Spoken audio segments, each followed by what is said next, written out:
आज अभी तक ऑफिशियली आईसीसी ने कोई प्रेस रिलीज जारी नहीं किया है, लेकिन बज़ाहिर यही नज़र आ रहा है जिस तरह से जो स्टोरीज आ रही हैं, ख़ासतौर पर क्रिकेट की जो सबसे बड़ी वेबसाइट है क्रिकइन्फो, उस पर भी स्टोरी आ गई है और अब यही है कि बांग्लादेश को रिप्लेस कर रहा है Scotland. Scotland second time lucky है। 2009 में भी जब जिम्बाब्वे की टीम T20 वर्ल्ड कप में जो पाकिस्तान ने खेला था नहीं गई थी, तो आखिरी लम्हे पर स्कॉटलैंड को शामिल किया गया था और इस वर्ल्ड कप पे भी स्कॉटलैंड को शामिल किया गया है। पाकिस्तान क्रिकेट बोर्ड के चेयरमैन मोहसिन नकवी ने अब से कुछ देर पहले गुफ्तगू की और उन्होंने कहा कि हम अपनी हुकूमत से पूछेंगे कि आया हम T20 वर्ल्ड कप खेलने जाएं या नहीं जाएं। अगर बांग्लादेश इस T20 वर्ल्ड कप में हिस्सा नहीं लेता तो उसको 330 लाख डॉलर की जो है उसको नुकसान होगा। और बांग्लादेश क्या करता है इस हवाले से, आइंदा क्या होता है, स्पॉन्सर्स ब्रॉडकास्टर्स का क्या होगा। 20 करोड़ की आबादी का बांग्लादेश है, वहाँ पर IPL के मैचेस तो मना कर दिए, लाइव नहीं दिखाए जा सकेंगे। क्या T20 वर्ल्ड कप के मैचेस दिखाए जाएंगे? 12 फरवरी को बांग्लादेश में इलेक्शन है, नई हुकूमत चार्ज लेगी।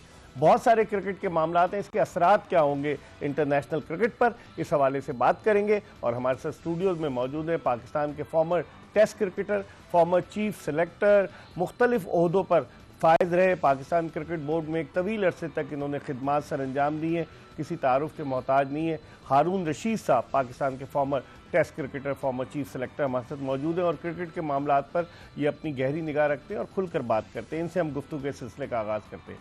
हारून भाई, आप बताएं कि अब क्या होगा। ये पाकिस्तान तो ऐसा लग रहा है कि अभी तक हुकूमत पाकिस्तान से इजाज़त लेगा पाकिस्तान, जिस तरह चेयरमैन साहब का स्टेटमेंट आया, तो इसका मतलब है मामलात और ख़राब होंगे मज़ीद।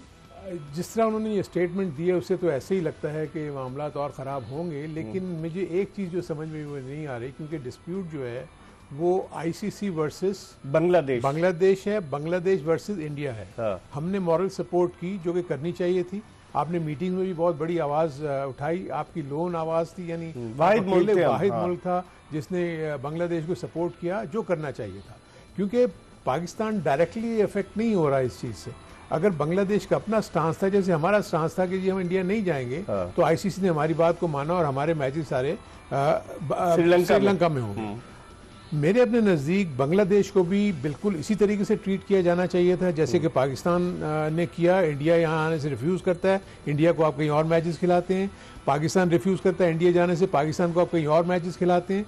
जब अगर बांग्लादेश ने रिफ्यूज़ किया था तो उसका हक बनता है कि उसके मैचेस जो हैं, और सिक्योरिटी रीजंस हैं, क्योंकि आपके ताल्लुकात ठीक नहीं है, पाकिस्तान इंडिया के भी ताल्लुकात ठीक नहीं है, इसलिए ना वो यहाँ आते हैं ना वहाँ जाते हैं। तो बांग्लादेश भी अब ये फील कर रहा है कि उनके भी ताल्लुकात ठीक नहीं है, तो वो वहाँ नहीं जा सकते, अपने प्लेयर्स की सिक्योरिटी को रिस्क नहीं वो लेना चाहते, तो उनको देना चाहिए था। अब ये कहना कि वक्त बहुत कम है, ये सारी चीज़ें हैं, इसकी वजह से लॉजिस्टिक्स बहुत हर्ट हो जाती, सब कुछ हो जाता, तो ये दोहरा मयार जो है ये नहीं होना चाहिए था। आई थिंक ICC का बहुत ही गलत फैसला, और उसके सबसे बड़ा रीजन जो बना उस फैसले का, वो ICC का जो बोर्ड था उसके मेजॉरिटी ऑफ द मेंबर्स ने उनके हक में फैसला दिया। सो इसलिए तो एक कंपनी ने, फॉर इंस्टेंस ICC ने, अगर उसकी मेजॉरिटी स्टेक होल्डर्स ने जो कि उनके बोर्ड मेंबर्स हैं, उन्होंने कह दिया कि जी ये होना चाहिए, तो ऑब्वियसली सब लोगों को इसको मानना पड़ेगा, including Pakistan.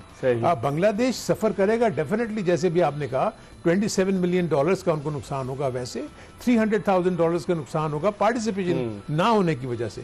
So it is going to be a huge loss. वो उसको कैसे कॉम्पनसेट करेंगे, कैसे नहीं करेंगे, वो बात की स्टोरी है। लेकिन दो चीजें तय हैं कि दोहरा मयार, दूसरा ये पाकिस्तान का डायरेक्ट कॉन्फ्लिक्ट नहीं है विद ICC, और ना ही बांग्लादेश और ना ही इंडिया। सो जो भी फैसला करना है बहुत सोच समझ के, जज्बाती फैसला जो है वो पाकिस्तान को तो बहुत ज्यादा नुकसान होगा अगर पाकिस्तान बांग्लादेश यानी ये वर्ल्ड कप में नहीं खेलता।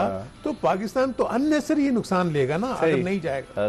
सो पाकिस्तान में भी चेयरमैन ने इतने बड़े बड़े प्रोजेक्ट्स अनाउंस किए हैं, उसके लिए पाकिस्तान को फंड्स चाहिए। सो फंड्स ICC का एक बहुत बड़ा चंक आता है पाकिस्तान के पास, वो उसके साथ फिर इनकी अपनी स्पॉन्सरशिप्स हैं, इनके पैसे बहुत सारे आते हैं। सो मैं समझता हूँ कि इनको सोच समझ के फैसला करना चाहिए, और गवर्नमेंट ऑफ पाकिस्तान को तो मैं नहीं समझता कि इसमें इन्वॉल्व होना चाहिए।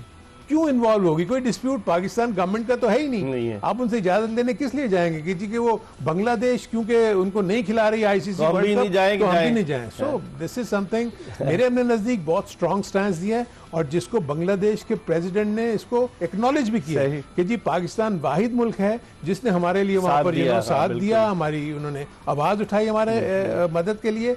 लेकिन अगर कोई नहीं मान रहे दूसरे लोग, तो आई थिंक पाकिस्तान ने अपना हक अदा कर दिया, बड़ी स्ट्रॉन्ग स्टेटमेंट दी है। और लेकिन भाई आप 16 रुकनी बोर्ड है आईसीसी का, उनकी वीडियो कॉन्फ्रेंस हुई, उस 16 रुकनी बोर्ड में जो इंडिया का इन्फ्लुएंस है, जिस तरह सबको नजर आया, इस तरह का इन्फ्लुएंस है कि 14 मेंबरान ने इस बात के हक में वोट दिया कि अगर बांग्लादेश नहीं आता, भारत में नहीं खेलता, तो उसको आप अकोमोडेट ना करें, आप श्रीलंका में ना खिलाएं। तो इसका मतलब है डोमिनेंस तो भारत की है ना आईसीसी में। देखो इकबाल, इसमें तो कोई शक है ही नहीं, ये अभी से तो नहीं है, ये बहुत पहले से हम कह रहे हैं कि आईसीसी की जो डिपेंडेंस है वो इंडिया पे बहुत है। आपको पता है कि जो इस वक्त आईसीसी के जो मीडिया राइट्स हैं उसका अबाउट 80% ऑफ दी जो स्पॉन्सरशिप है वो इंडिया से आती है। It's a huge chunk. ICC के पास अपने भी स्पॉन्सर्स हैं, कोक है, इस तरह के और बहुत सारे मुख्तलिफ स्पॉन्सर्स हैं। लेकिन इंडिया की क्योंकि कंपनीज जो हैं वो बहुत ज्यादा जो कॉर्पोरेट सेक्टर्स में जो इन्वेस्टमेंट्स करते हैं, जो स्पॉन्सरशिप देते हैं, वो एक बहुत बड़ा चंक। ब्रॉडकास्टर्स का ताल्लुक इंडिया से, बिल्कुल इंडिया से है। तो ये सारी चीजें हैं वो डोमिनेट कर रहे हैं। लेकिन जैसे आपने कहा, देखिए उसको प्ली क्या लिया, आईसीसी के बोर्ड में जो चीज पेश हुई वो ये हुई कि बांग्लादेश जो ये बात कह रहा है कि सिक्योरिटी के जो एस्पेक्ट्स हैं, जो खदशात हैं, वो क्रेडिबल नहीं है।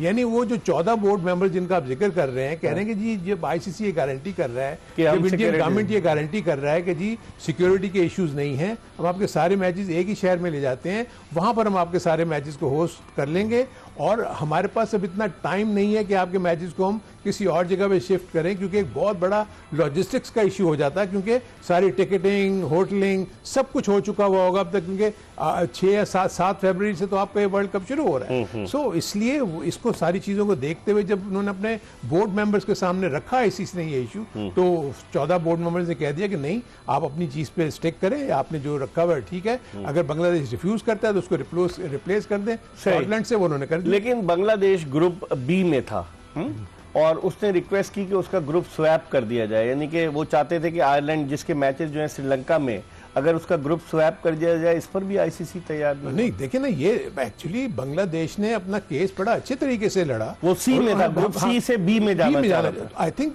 ये ज्यादा इजी ऑप्शन था, है ना, क्योंकि सिर्फ एक टीम की लॉजिस्टिक्स को जो है ना वो हर्ट होना पड़ता, वहां से आयरलैंड की और यहाँ से बांग्लादेश। मेरे नजदीक कोई इतना मुश्किल नहीं था। आई थिंक वही बात आपकी कि इंडिया की डोमिनेंस है, आईसीसी जो है वो बिल्कुल मजबूर है। इंडिया के आपने आप देखें कि अभी तक जितनी भी चीजें होती हैं, इंडिया को आप नीचा नहीं दिखा सकते, सही। उसके फैसलों को आप रद्द नहीं कर सकते, और वही चीज अब क्योंकि देखें ना आईसीसी का हेड भी तो इंडिया है ना। लेकिन दिलचस्प बात बताऊं, ये नमीबिया में थे Jay Shah, under 19 world cup जो जिम्बाब्वे नमीबिया में हो रहा है, कल रात वो दुबई पहुंचे। आज हफ्ते के दिन आईसीसी के दफातर आमतौर पर नहीं खुलते, लेकिन उन्होंने आईसीसी के दफ्तर गए और फिर उसके बाद ये फैसला हुआ। इसका मतलब ये है कि वही आपकी बात बिल्कुल 100% सही साबित होती है कि डोमिनेंस इंडिया की है। जय शाह का इंतजार कर रहे थे, इतनी कम उम्र में हारून भाई 37-38 बरस में वो आईसीसी के चेयरमैन बन गए, ये कोई सोच भी नहीं सकता। नहीं, आई थिंक इसमें तो मानना पड़ेगा बहुत ही मैं समझता हूँ कि ठीक है, उनका एक्सपीरियंस बहुत है। बाज लोग जो है बहुत यंग, वो शुरू में तो गुजरात क्रिकेट एसोसिएशन से आए, फिर उसके बाद वो बीसीसीआई में आए। हाँ, उनका अगर आप पूरा वो देखेंगे ना तो एक्चुअली वो इसी से मुंसलिक रहे, और उसके साथ साथ आई थिंक पॉलिटिकल क्लाउड भी उनके अब्बा जो अमित जो है वो अमित शाह, वो वजीर दाखिला है भारत के, तो इसलिए उनको बहुत ज्यादा वैसे भी सपोर्ट मिली, और फिर प्लस उन्होंने अपने आप को मनवाया भी। आई थिंक ऐसा तो नहीं हो सकता कि आईसीसी के आप हेड बन गए, उसके बाद बीसीसीआई में भी आपको बड़ा इंपॉर्टेंट रोल रहा, तो कुछ ना कुछ तो कॉन्फिडेंस लेवल है ना जिसकी वजह से यहाँ तक पहुंच गए। ठीक है, इस पर हम मजीद